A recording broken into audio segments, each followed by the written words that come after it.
जी, संतोष और संयम की रेखा क्या है? अपने जीवन में संतोष और संयम कहाँ तक रखना चाहिए?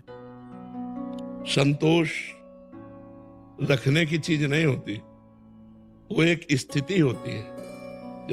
जब आवे संतोष धन, सब धन धूर समान। गोधन गजधन बाजधन और रतन धन खान, जब आवे संतोष धन, सब धन धूर समान। यथा लाभ संतोष सदा, काहू सो कछु न चाहूंगा। कभी किसी से चाह उत्पन्न ना हो, ये संतोष की रेखा है। जैसी परिस्थिति में हूं उसी में मैं राजी हूं। जोई जोई प्यारो करे, सोई मुई भावे। जैसे मुझे भगवान रख रहे हैं उतने में मैं संतुष्ट हूं। मैं किसी व्यक्ति के आगे चाह नहीं पैदा कर सकता, इसका नाम संतोष है। और संयम, धर्म विरुद्ध भोग नहीं भोग सकता, चाहे मर जाऊं। जैसे श्री सदन कसाई जी जगन्नाथ जी की यात्रा को जा रहे थे, बहुत ही महान पुरुष, पर वो कसाई कुल में जन्म हुआ था।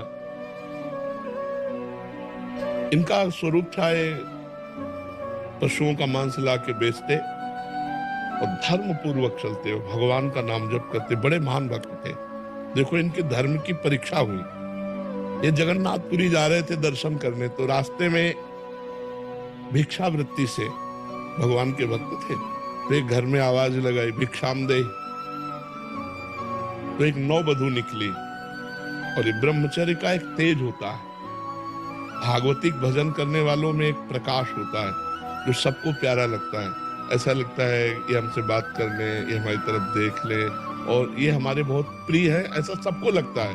जो सच्चे भजन मार्ग के पथिक होते हैं वो अपने लगते हैं। ऐसा लगता है कि काश मैं इनके संग में रह पाता।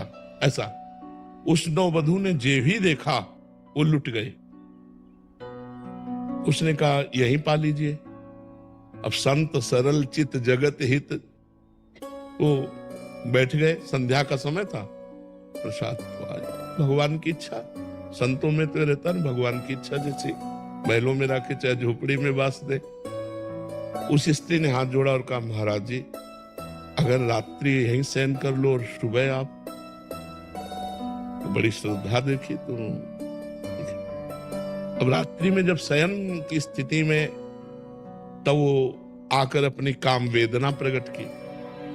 तो उनका देवी आपके पति हैं, आप ऐसी चेष्टा करते हैं। उसका उल्टा दिमाग चला कि मानो ये कह रहे हैं आपके पति, अगर पति ना होते तो उसने अपने पति की हत्या कर दी सोते हुए।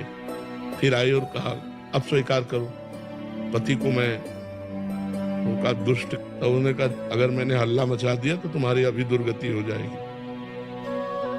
ये संयम की परीक्षा। तो उन्होंने कहा नहीं, मैं धर्म विरुद्ध आचरण नहीं कर सकता, मृत्यु को स्वीकार कर सकता हूं। उसने हल्ला मचा दिया, लोग एकत्रित। तो क्या हुआ, ये हमसे गलत करना चाहता था, हमारे पति ने रोका, पति को मार डाला और फिर गलत करना चाहता तो मैं हल्ला मचा दिया। अब वो सदन जी, जय जगन्नाथ जय जगन्नाथ, भगवान आप देख रहे हो। लोगों ने मारा पीटा, बंदी बना लिया, राजा के पास ले गए।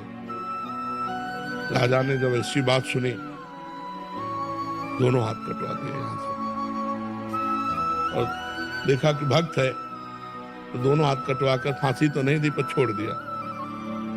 एक भी अपराध नहीं है इसमें।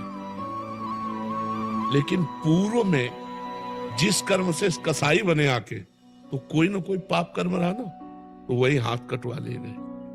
पाप यहां बिल्कुल नहीं है, पाप पूर्व का है। यहां संयम की परीक्षा में पास हुए, लेकिन पूर्व का पाप कर्म उनके हाथ कटवा दिए।